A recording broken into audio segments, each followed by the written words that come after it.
Hello and welcome. Today it is the second day of racing and I'm giving you an update after a bit more than 24 hours of racing. The first thing I would like to say is that most of my analysis, or at least the part that was the most important about the strategy of going west or taking the direct route, is completely wrong. Not that my analysis was wrong in terms of weather, but I did not see something in terms of what is the exact race. There are not a lot of information to my defense from the official website, but I thought this nice curve where you see here was a stylization of the route taken by the boats. No, it's not. I discovered today that there is a red dot here, as you can see, and this red dot is a mark to be taken and past left on the port side of the boat. So all boats need to take this whole detour here, which is very arbitrary, and I'm not sure. I suspect they decided to make that because it makes the race course a bit longer, so that there is more people talking about it. It does make a lot of sense. It's a bit in the middle of nowhere, not that far from the Azores, but islands are still far. I mean, I don't understand exactly what was the point of this. That being said, it means that every boat now is heading full speed west now that they have pick up a good wind, and they are racing for the VO65 slightly higher than 20 knots for the leaders, and the IMOCA are a bit faster than that. We can see that the two fastest boats are above 25 knots, or right around 25 knots of boat speed, which is really significantly more. So that's normal. They are foilers, so right now with they have about 15 to 20 knots or 20 knots of wind, I believe. Let me confirm. About 20 knots of wind and plus gusts. So they are full on with their foil on the beam reach, and so they are really full speed. Unfortunately, as we talked about yesterday, this is happening predominantly during the night in Europe. But I hope that by your morning you will see the first videos published by the teams early during their evening, which was before nightfall. They should have taken out some wind, pick up some good winds, and probably publish some interesting videos. Worst case, tomorrow morning they will be able to take some more, but most of the big wins today are essentially overnight. So that's a bit sad. That being said, this is quite interesting in terms of how the fleet is handling. The two leaders of the IMOCA right here are, ahead of the leader of the VO65. It's not like a ton of lead, but still, and their lead will continue to extend for the next few hours. So that will make the VO65 finally losing ground a bit on those good conditions that are, very favoring essentially the foiling boats. If you want a more detailed analysis about what happened in the past 24 hours, I really encourage you to look at the daily fix published by the Ocean Race. My goal here is really to look forward and provide you analysis of who is best positioned for the rest of the race, and what is potentially happening, and what are the different strategies that will happen, will open up to different teams. So that's really what I'm planning to do for the next 2 days for the race. So let's jump on it. So I downloaded the latest weather forecast a couple of maybe 10 or 15 minutes ago. So it is 9:30 p.m. EST.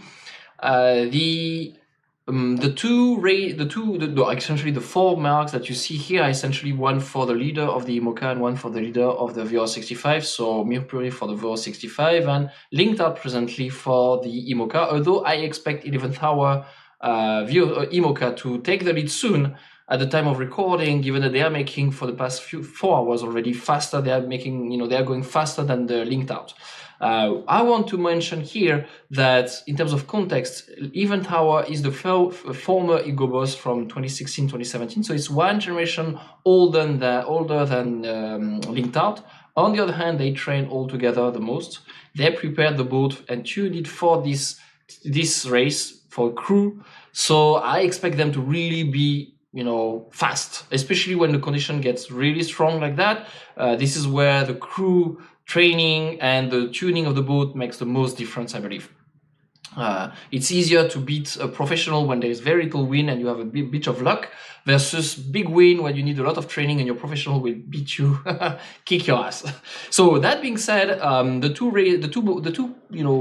course predicted by the by the routing software here are relatively similar, even more similar than before, because now the race course being no longer straight along the coast of Portugal, but enforced to go to west and then coming back, eliminates one of the strategic choice that I mentioned. So if we play the weather forecast, they have good wind until right around tomorrow morning, I believe. Let me check what it is. Yes, right here.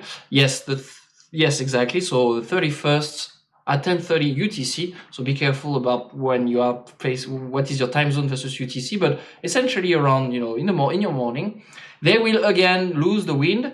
And so we may see some pictures again on the morning. There was a good wind, but again, it will die out during the day, and they'll traverse this difficult wind where they'll be facing the wind mostly, or slightly, they'll be able to do a direct course, but it may be useful for some of the boat to go a little north right now to have a little better angle at the end when they traverse this essentially zone of calm. And then a weather system is coming in. It's a front essentially of good wind. So it's 20 knots of wind established, right? About 15 to 20 knots. And once they reach these, which is on the same day, a few hours later in the afternoon, let's say, they'll be able to accelerate again. So this time they'll be just on beam. So that means the IMOCA will not necessarily have such significant advantage against the VOR 65, which are very powerful on the beam, really, really powerful boats. Although I would say the foil helps the IMOCA. I've heard from interviews by the professional that VOR 65 were really, really strong on beam. So we'll see what it looks like in terms of boat speed. Right now, the IMOCA have the advantage.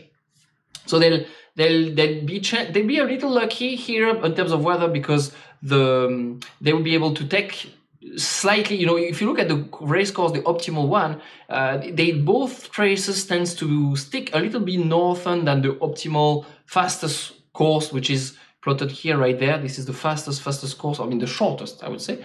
Here, especially on the IMOCA, they will tend to go a bit northern to be able to take some angle and go down on the wind here and accelerate. And then they round the mark and head back to Cascade, this time with very good wind. This time we see the acceleration. If you look, the steps that they are making is really much larger than what they were making before to reach the Mark 1.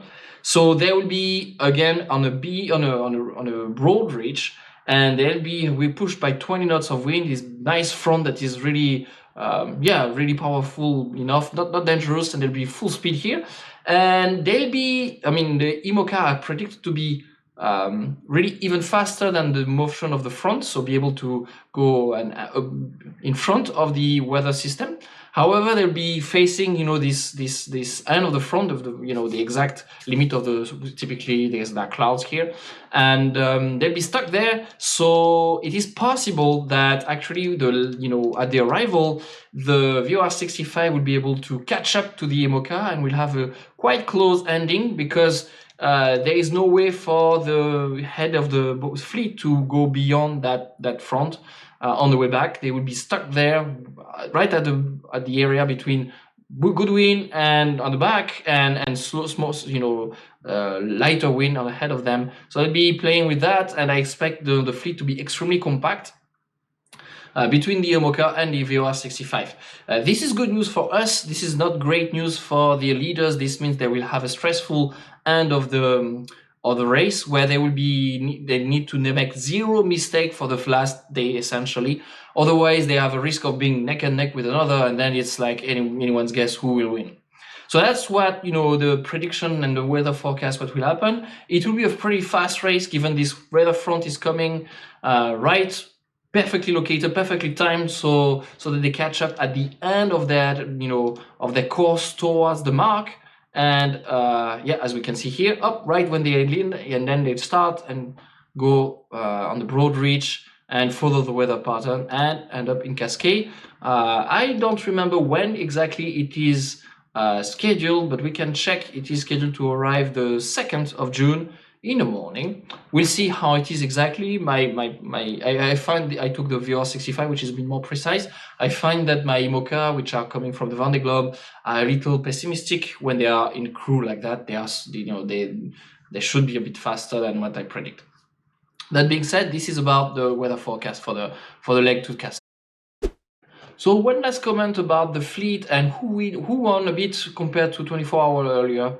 I would like to highlight a few performance. So on the IMOCA, I think the best performance is probably Bureau Vallée in 24 hours. They were last and they are now third. Now they are, significantly behind the first leaders, LinkedOut and 11th Hour Racing, where we see they are within half a mile. Okay, within half a mile, they are neck and neck, and it's really a race that is really tight. Now, Bureau Vallée caught up quite a bit compared to the other. The big loser is Coram Lepan, who was, I believe, leader for a while and is now fourth. Of course, offshore Team Germany, who is the only IMOCA which is not having any foils in these conditions where the foils are really speaking by themselves and making the boats fly. There is a big gap in terms of boat speed, as you can see here. They are below 20 knots, where the others are maybe 15% faster. That's huge. That's huge. On about 15% faster, you just destroy the opponent. So clearly, I